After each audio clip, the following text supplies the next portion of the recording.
everyone. Welcome to the Self-Awareness Journey podcast. I'm Melissa Albers. And I'm JJ Parker. This podcast is for seekers, seekers of happiness and joy, seekers of a centered approach to success in life, seekers of their true, authentic selves. Get ready for some real talk on everything from anxiety, emotions, and habits to love, compassion, and forgiveness. We know you'll be challenged and enlightened by this conversation. We're so glad you're here. Let's dive in. So, Melissa, I got really obsessed this morning about this idea that I saw on a LinkedIn post. And now, for the life of me, I can't find the stupid LinkedIn post. Do you know that feeling? I hate that. Yeah, I do too.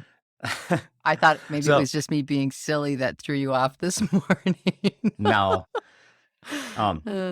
No, so I woke up I woke up this morning to get ready for the pod, like I do every single Friday. Yes. And I'm like just kind of scrolling through LinkedIn, catching up on some stuff real quick.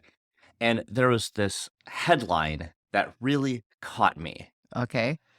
And I'm going to butcher it a little bit. And I'm going to go try to find this article later. So I'm not holding any All right. Yeah. Okay. I'm not holding you hostage to the right language or title. To the right anything. Yeah. Okay. It's fine. But the headline was something like that post-COVID is causing our upcoming recession.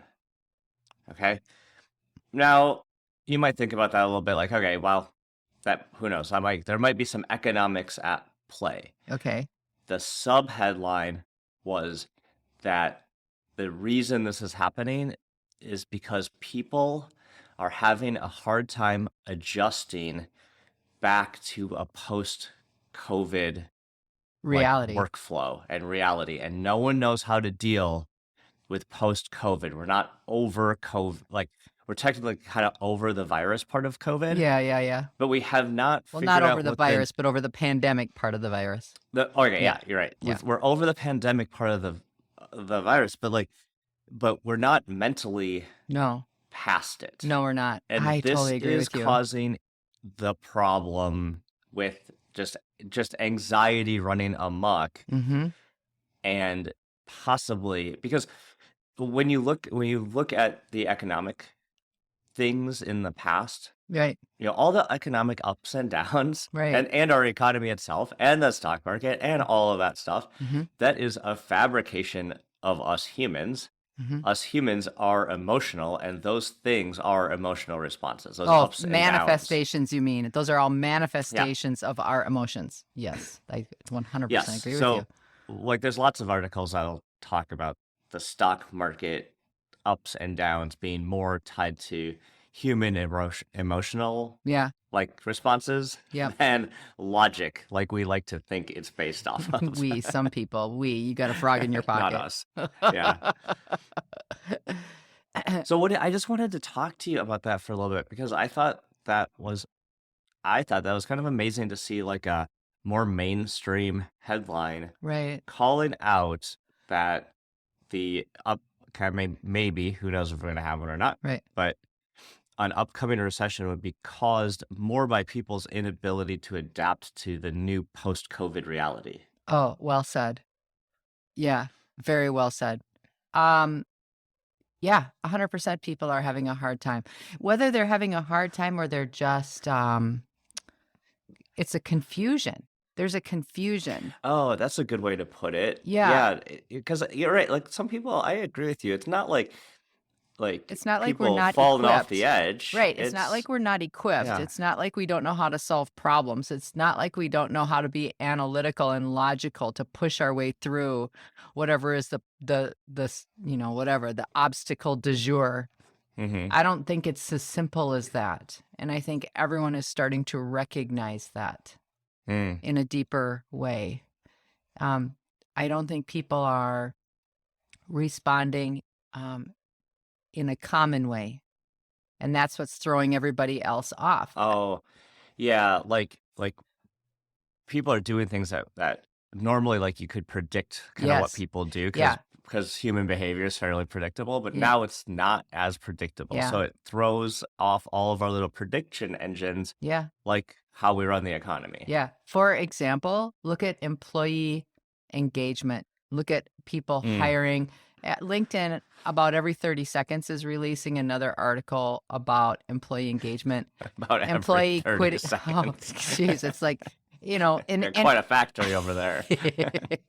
you guys are really good. What's your marketing department? The self-awareness journey could use some of that. Right.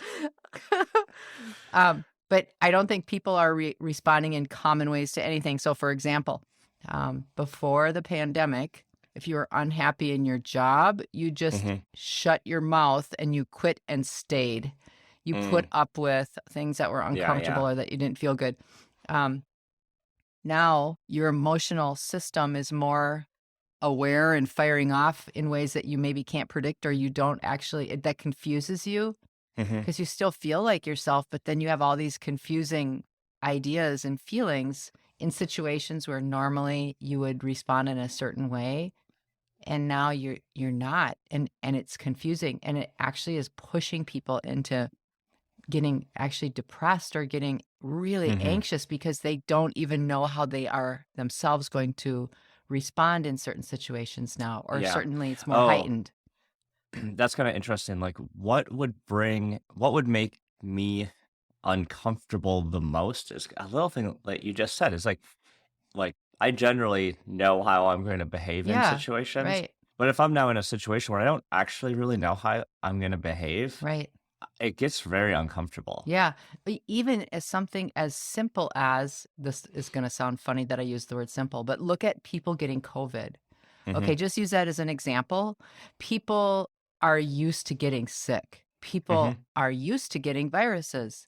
When you get strep throat, you get a sore throat or you throw up. When you have the stomach flu, these are the feelings that you have. Yep. When you have pneumonia, these are the symptoms. Well, even in this situation, we had no idea. And so there was this fear factor, this emotional side of getting COVID, which caused great fear. What if I'm someone that gets really sick, or what are my symptoms going to be? And how am I going to know? What if I don't have any symptoms and I have it? So it's all these unknown things that pushed our system into this de facto, I don't recognize myself and maybe I'm not me anymore, fear, which then creates a whole body of human beings doing that, trying to live in our normal way of being, and it doesn't work. Yeah. I love this concept that post-COVID is confusing. Yes. Like you said it really well. Like that's about the best description I've ever heard, because it's not just confusing as far as like yourself, like the like being sick and how I deal with some of these different things.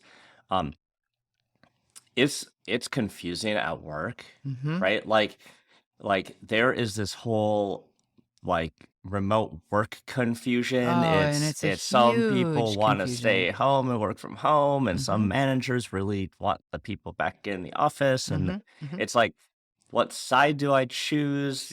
Do I listen to what I personally want, or do I just go back to default doing what my manager tells me to do? Right. It's very confusing. And then you have people who didn't like their job and they just quit, or just don't work anymore, and that's confusing. That throws off your whole life rhythm. Right. And so then again, you talk about confusion. What about the confusion about people even responding to certain things like, okay, it's time to go back to work. So you have two camps. I'll do that remotely, partially remotely. And then you have we have to be in our office full time or else we don't have our culture. Now, if you just look at those two things, we've been talking about those two things ad nauseum. But what if you considered it like this? What if you said, well, I want to be a remote worker, but not for any of the reasons all these other people are saying. And that's confusing. I don't want to be lumped in the case with, I don't want to be in my office. I don't mind being in my office. I just like being home more. I don't like this idea that now that I'm lumped in, because it causes me confusion. I don't understand why the people feel the way they do about this topic. Even though I'm on the same page with them, I don't agree with their reasons, or it confuses me. So there's just so much of that. And like, just to give you another example, I keep thinking about this. We keep saying that maybe we're hitting a recession, but the one thing that's very, very different about this is that we also have many, many jobs open, which is not typical. So Yeah, we that have is supply causing chain problems. We have inflation. We have all these things, that you don't right? normally have during a recession, which is And causing great confusion. yeah, the other thing that we have is an all-time high in anxiety, Yes.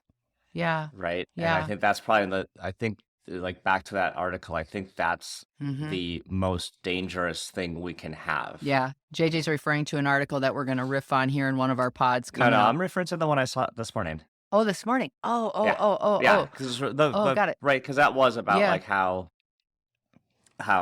anxiety is the post-COVID anxiety Yeah. with people's the driver Right.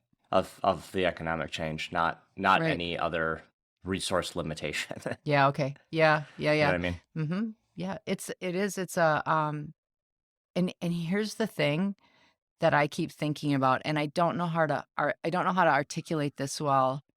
I think that you and I constantly talk about checking in with your own feelings. We talk about, and we haven't for a while, but the true basis of the self-awareness journey is having a centered self, where your emotions, your thoughts, your feelings, your physical character, your spiritual beliefs are in alignment with yourself.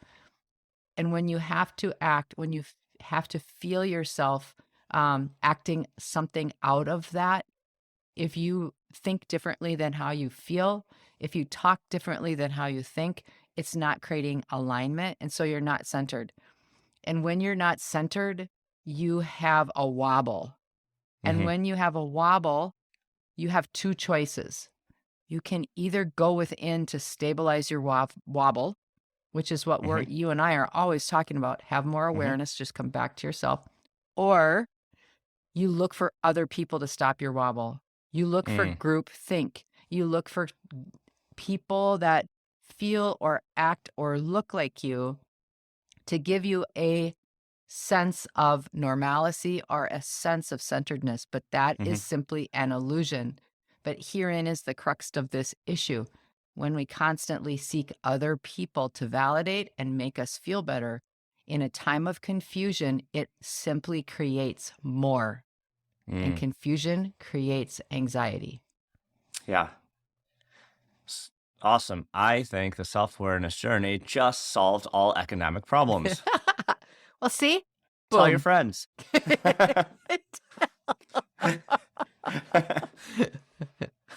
News clip at 11. We should have t-shirts. Yeah. We should get some t-shirts. Oh, now we're not going to sound at all like those crazy podcast people that are spouting off like, oh, we just fixed the world economy. Now what True should we feelings. go after? What should we No, I totally agree. It's just it is a very it's just interesting to me to kind of be working on this kind of stuff and really thinking about like anxiety and how that I just think it's fascinating. We talk about how it impacts ourselves a lot because we believe it's like work on yourself first, then you can help others. It's the oxygen mask in the airplane strategy. Yeah. And I just like this idea that zooming that out real far to say, hey, this national or global anxiety is causing all these other big ruckuses in the world. Yeah. Right. Well, and that's not like a new idea, certainly, but it really struck me that, like you said, this post-COVID confusion that we're in is going to cause all sorts of things that we don't expect. Well, and we talked about two very common examples, but I think there's some other things that we should talk about in this topic. One of them is kids. Kids and young adults. So I always have one or two college or post-college kids that I keep kind of close. Every year there just seems to be some that crop up, and I just sort of mentor along and follow along. Like not your own kids, these are random kids. Yeah, these are other kids. Yeah, yeah. My kids are kind of done with me doing that. Stop Yeah. that. Stop coaching me. I just want you to be my mom and make a sandwich. Um, no, but I would say that there's a huge amount of confusion for these children too. Totally. And I think that these kids, if you think about how we grew up, even though things are not ever perfect, there's a sense of security in the normalcy of life. There's a sense of being, and you don't question your safety when everything stays relatively the same all the way through high school and college. So that's interesting because you said the way we grew up, right? Now there are going to be people older than us, believe it or not. Yeah. Did you say what? Scrubbing my dentures. I couldn't hear you over the. Exactly. The thing is, growing up through, I mean, I'll say the late 70s, but the Vietnam War was happening like towards the end there. And I don't know if, like, I certainly don't remember the Vietnam War. I mean, we would have been pretty young. Yeah. But growing up generally through the 80s is very stable. Yeah. I mean, the time from the Vietnam War ended in the late 70s to what, 94 when Desert Storm happened, or 92? But even that event was like a single event. So it was a single event, and it was so dominantly won by the United States. Yeah. I mean, it was like that whole, oh, shock and awe, boom, look it up, right? Shock and awe, yeah, exactly. Remember that? Yeah. But I would say that my childhood in that way was extremely stable. Yeah. Right? Unlike previous generations that had world wars. Yeah. But even and that were being drafted at 18 years old and all of this stuff, right? Yep. That's a whole different generation. Now, these things kind of repeat themselves as we've done like studies of generations, right? Yeah. So now you're saying is we've got a generation that went through a thing. Yeah. And I'm actually going to expand the statement and say, when you're talking exactly like you just did, so I'm older than you, 10 years older than you, actually, I think. Thank you for not throwing that out there. I'm 10 years older than you. But I think that even when we are growing up, and even the generation before us and the generation before us, before that, there were major things, maybe a thing that happened, but the security and stability of your life was fairly obvious, even if it, like, so I always talk about not being in a really healthy family existence, right? With divorce and my mom and stuff like that. But you know what? It was stable because it was very predictable. It was very predictable. And if something happened, it was a single event. Oh, look, there's a war. Oh, look, there's like nuclear bombs were the thing that I was so afraid of when I was a kid. I remember on the cover of Time, and I lost sleep about that as a child because that really scared me. It was a single thing. Now you look at our kids, our children, even young college age, young adults have had whiplash over the number of traumatic things that happened within 4 years, 4 years.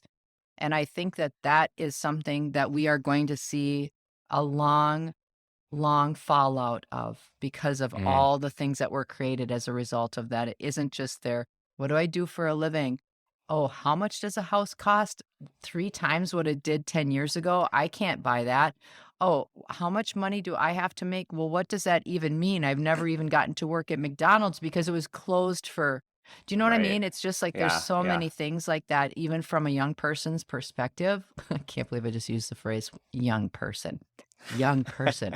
But it's true though. And so I think that is why at the core root of this, we're having such anxiety with children. Why that's, and then and now they can't even go to school, and the worst thing they have to worry about is getting punched in recess.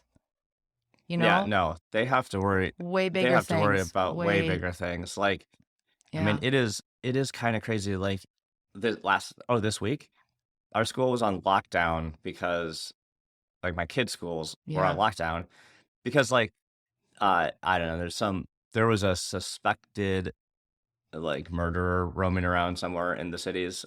Now, like I don't want to expose my kids to like random murders that are running around, but also Right. in our like hyper information age where everything can instantly like lock down. I mean, the suspect was like literally like 50 miles from our kid's school. Like, why do you lock that school down? Yeah. Like, it's not gonna like teleport Yep, like because halfway across the Twin everybody's Cities. afraid of not doing the right thing, but no Yeah. one knows exactly what the right thing is because It it's just spools up the confusing. anxiety Yeah. cycle, Yeah. right? But you're right, because it's confusing, we don't know how to respond. Yes. Like now we have the information, but we don't really know how to respond properly to the Exactly. information. It's just like, do we And go it back moves to so work or fast not? that we don't Mhm. we don't take time to figure out how to deal with it. Yeah, everything is in a So major interesting. shift. Yeah, it is. There's Yep. just a million examples, Well, and we could keep going, but I don't think we should because we might end up getting very anxious and depressed just by the end of this podcast. I know, right? Yeah. One of the things I always said during COVID is like, we'll see, I mean, to be determined how this whole generation of kids acts as adults. I mean, it's not going to be the way we act. No, I mean, they're not. going to have such different drivers and I know. just a different way of looking at life and family and work Right. and just kind of to be determined how they're going to be able to deal with that transition into adulthood. Yeah. And I just think that I'm so glad that mainstream LinkedIn and other news places and other more visible, logical types of environments are starting to talk more about people's reactions and responses and emotions, because that's at the key of all of this. And it's just like I've said in previous pods, you and I actually would say a responsibility to continue to work on ourselves. And we have a responsibility to our tribe. And we have hundreds of listeners, maybe thousands, we don't, a week, we don't know. We actually don't know, but that's a side note. Podcast stats suck. That's all she's saying. We know we've got several hundreds. They're hard to figure out. Yeah. They're hard to figure out. But the thing is this, is we have a large group of people who feel very similar as we do in terms of awareness is the key to everything. Self-awareness is the place that we have all of our capacity and ability to help ourselves feel better and to help everyone around us by this idea that checking in with ourselves, we are already fully resourced to help ourselves feel better. Yes, everything is scary and confusing. Whatever you put your attention to grows. So rather than just focusing only on that, and yes, it's pervasive and it's everywhere and it's hard not to, at least give the positive equal time. What is it that you can do today to create some sort of normalcy for yourself? Contentment. How can you create contentment in just something very simple and very here and now and today? I think that's really key to all of this. And showing children how to do the same thing. Children have amazing capacities far greater than adults to accept and adapt. And I would like to think that we can help that along a little bit to restabilize our communities. Yep. Well stated. Well, thanks for thinking that through with me. Yeah. I wasn't going to get past that this morning until I had a thinking partner get through that. I know. I knew you had something on your mind because for anyone listening, when you start a podcast, you have to sign in, right? And we always just usually sign in our first name. And today, to be funny, I signed in as Rufus Xavier Sarsaparilla. And I thought JJ would get a big kick out of that from the Schoolhouse Rock days, but he just said, I wasn't having it. I'm like, we got to talk about this one thing. I can't get it off my mind. You're like, let's go. Oh, nice name. Okay, let's go. I didn't even tell you the idea or the topic. I'm like, record. No, we're going to do this. Oh, it's awesome. Did you enjoy this episode? Please go to your favorite podcast platform to subscribe, rate, and leave a review so others can discover it as well. Growing self-awareness is a lifelong journey, and there's always further to go. And it's better when we're all in it together. Please think of someone you know who could benefit from hearing today's conversation and share this episode with them. We can't thank you enough for listening. Until next time, happy exploring, seekers.